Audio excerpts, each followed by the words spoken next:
امام حسین کا سب سے چھوٹا ذاکر ہوں, تفسیر قرآن کا میں ضامن ہوں. اس دن ملک الموت بھی کانپ گیا. کیا حکم آیا تھا؟ اللہ کا حکم سننا. شداد نے ملک الموت سے کہا کہ اپنے اللہ سے کہہ 300 سال لگے مجھے محنت کرتے, خرید لیا تو نے, ایک نظر دیکھ لینے دے. اس خدا نے جو کریم ہے اس نے ملک الموت سے کہا کہ آنکھ جھپکنے نہ دینا اس کو. صرف آنکھ جھپکنے کا حکم نہیں, قرآن ممبر پہ لے کے آؤ. خدا نے کہا اسے گھوڑے کی پشت سے زمین پہ ایسے گرا جیسے دیوار سے چھپکلی گرتی, پٹک کے مار اسے. یہ نہیں کہا کہ گھوڑے کی زین پہ بیٹھے اس کی روح قبض کر لے, نہیں. خدا نے کہا پہلے اسے زمین پہ گرا, ایسے گرا کہ زمین کانپ جائے, زمین پہ گرا کے پھر اس کی روح کھینچ. خدا کا اتنا جلال والا حکم دے کے ملک الموت کانپ گیا. اس نے کہا تیرے بڑے بڑے دشمن گزرے, تو کسی کے لیے اتنا جلال میں نہیں آیا. آج اتنا جلال کہ آنکھ اٹھا کے دیکھنے کی مہلت نہیں دی. ملک الموت نے کہا میرے مالک تیرے فیصلوں پہ بولنے کا اختیار کسی کے پاس نہیں, لیکن میں صرف اتنی گزارش کروں, 300 سال اگر اتنا ہی جلال دکھانا تو تب دکھاتا جب یہ بنا رہا تھا. یہ نہریں کھوتا تو جاری کرتا, یہ چشمے لگاتا تو جاری کرتا, یہ درخت اگاتا تو جان پیدا کرتا, یہ پرندے بٹھاتا تو روح پیدا کرتا. سب کچھ اسے دیتا رہا تب اس کو سزا نہیں دی. آج ایک نظر دیکھنے کے لیے تڑپ رہا ہے اور تو نے کہا ہے اسے زمین پہ گرا پھر اس کی روح کھینچ. خدا نے کہا ملک الموت میرے امر پہ نہ بول, جو کہا وہ کر, مجھے اس کو تڑپتے ہوئے دیکھنا ہے. یہ لکھا گیا قرآن میں. پھر معصوم کی بارگاہ میں ایک شخص آیا, اس نے جو سوال کیا ساری زندگی کفن بھی تمہارا بھیگ جائے گا آنسوؤں سے اگر معصوم کا جواب سن لو. ایک شخص نے آ کے معصوم سے کہا مولا شداد کی جو موت قرآن میں لکھی ہے ایسی آئی؟ فرمایا ایسی آئی. جیسے کہ مالک پوچھنے آیا ہوں اس سے کون سا ایسا گناہ سرزد ہو گیا تھا جو اللہ اس سے ناراض اتنا ہوا کہ اس نے اسے اتنی دردناک موت دی. اس کا کہنا تھا یا امام نے امامہ اتارا, زمین پہ رکھا, بادشاہ کی داڑھی آنسوؤں سے بھری. امام نے منہ آسمان کی طرف کہا کہ ٹھنڈی آہ بھری. آہ بھرنے کے بعد امام نے کہا شداد کا جرم یہ تھا جب اس کی فوج رایا کے گھروں سے سامان لوٹ رہی تھی, اس کے ایک سپاہی نے قوم عاد کی ایک بچی کی کان سے بندے کھینچے. بڑا ہی کوئی امیر بندہ ہوگا جو اتنی محنت کروا.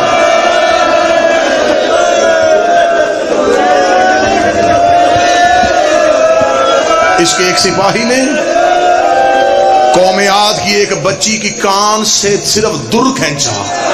تمہاری چیخ آسمان پہ جائے. میں اگلا جملہ پڑھنے لگا ہوں. انہوں نے کہا اس بچی کے کان میں لہو آنا تھا. امام کہتے ہیں کہ اس بچی نے کان پہ ہاتھ رکھا, منہ آسمان کی طرف کر کہا میرا بدلہ تو نے لینا ہے.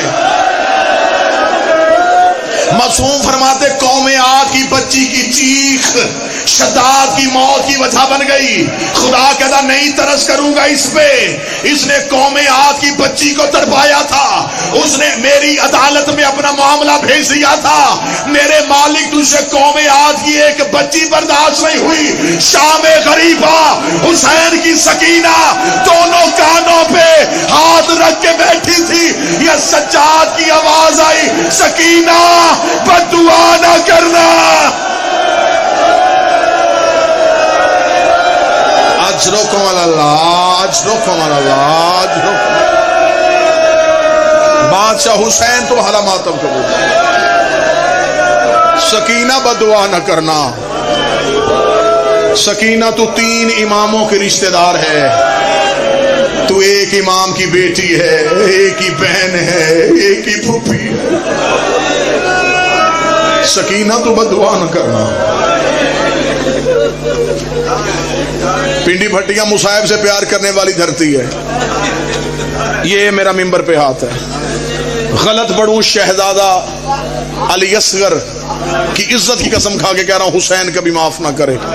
اتنی بڑی قسم میں نے ممبر سے دی ہے. یہ میرا ممبر پہ ہاتھ ہے. ابھی تک یہی نہیں پڑھا گیا کہ کتنے درد تھے حسین کی بیٹی کو. لوگ ہم سے کہتے ہیں حسین کی ماں کی شہادت سنا. اگر برداشت کر سکو کوئی سید بیٹھا مجھے معاف کر دینا. ان کی 18 سال کی بھی کمر جھکا کے چلتی تھی, ان کی 4 سال کی بھی کمر جھکا کے چلتی تھی. جس بندے نے ماتم نہیں کیا وہ سر پہ قرآن رکھ کے بتائے کیا آج تک اس نے 4 سال کی بچی کو صحیفہ دیکھا ہے؟ حسین کی 4 سال کی بیٹی کمر پہ ہاتھ رکھ کے رو کے کہتی تھی سجاد میں صحیفہ ہو گئی ہوں, سجاد میں بوڑھی ہو گئی ہوں, سجاد مجھ سے کمر اٹھا کے چلا نہیں. رو رو کے کہتی تھی سجاد میری آنکھوں کی بینائی چلی گئی, سجاد میری آنکھوں کی بینائی چلی گئی. میں ڈر کے جملہ پڑھ رہا ہوں, کوئی سید بیٹھا مجھے معاف کرنا. سکینہ رو کے کہتی سجاد میری آنکھوں کی بینائی چلی گئی. سجاد اب میں تیرا چہرہ ٹٹول کے ڈھونڈ کے چومتی ہوں. سجاد بھیا مجھے تیرا چہرہ صاف نظر نہیں آتا. لوگوں نے سمجھا کہ شاید میں نے جملہ ایسے پڑھا ہے. میرا زمانہ طالب علمی تھا جامعہ امامیہ کربلا گام شاہ. علامہ حسین بگجاڑا صاحب تفسیر انوار النجف اصالہ ثواب کی مجلس پڑھ رہے تھے کربلا گام شاہ. اصالہ ثواب کی مجلس پڑھتے پڑھتے آج تک میرے کانوں میں وہ آواز آ رہی ہے. قبلہ جاڑا صاحب نے کہا, حسین کی بیٹی نے رو کے کہا سجاد مجھے اب تیرا چہرہ صاف نظر نہیں آتا, سجاد میری آنکھیں دھندلا گئی ہیں. اتنا کہنا تھا, بالکل قریب پہلو میں ایک بزرگ بیٹھا تھا. اس نے کہا قبلہ آپ پہ اعتراض نہیں کر رہا, لیکن آپ صاحب تفسیر قرآن ہیں, کیا آپ وضاحت کر سکتے ہیں کہ کیا بی بی زیادہ جاگنے کی وجہ سے حسین کی بیٹی کی آنکھوں کی بینائی چلی گئی تھی؟ حسین بگجاڑا نے دائیں ہاتھ اپنے چہرے پہ تماچا سمجھ کے مارا اور رو کے کہا زیادہ جاگنے کی وجہ سے نہیں, مارا ہی اتنا تھا حسین کی سکینہ کو. رو رو کے کہتی رہی سجاد میری آنکھیں پھٹ گئی ہیں, سجاد میری آنکھوں میں خون اتنا تھا, سجاد مجھے اب نظر کچھ. حوصلہ حوصلہ حوصلہ. ابھی تو میں نے چھوٹی بطول کا ایک درد پڑھا, کیسے سنو گے بڑی بطول کی شہادت. ان کی 4 سال کی بھی کمر جھکا کے, ان کی 18 سال کی بھی کمر جھکا کے چل رہی تھی. میں معافی مانگ کے جملہ پڑھنے لگا ہوں. میں وہ چہرہ تلاش کر رہا تھا میرا بادشاہ حسین. کوئی ایک بھی مومن اس امام بارگاہ میں امام بارگاہ کے باہر ایسا نہ بیٹھا ہو کہ میں حسین کی بیٹی کا وہ درد پڑھوں اور وہ درد میں نہ ماتم کر سکے نہ ہائے کہہ سکے. میرے مولا حسین ایک لمحے کے لیے ان کے دلوں کو نرم کرنا. میں تیری بیٹی کا ایک دکھ والا جملہ پڑھنے لگا ہوں. جو سید بیٹھا مجھے جملہ معاف کر دینا. ابھی آئے گا 3 جمادی الثانی, تمہیں سنائیں گے حسین کے ذاکر زہرا کی شہادت. رکھ میرے سر پہ قرآن. بڑی بطول کو ایک تازیانہ لگا تھا اور وہ دائیں ہاتھ سے تسبیح نہیں کر سکی تھی. کربلا سے لے کے شام تک سمر کے ہاتھ میں لوہے کا تازیانہ تھا. یہ ہر موڑ پہ حسین کی سکینہ کو مارتا. رو رو کے کہتی سجاد میری ہڈیاں ٹوٹ گئی, سجاد میرا پہلو.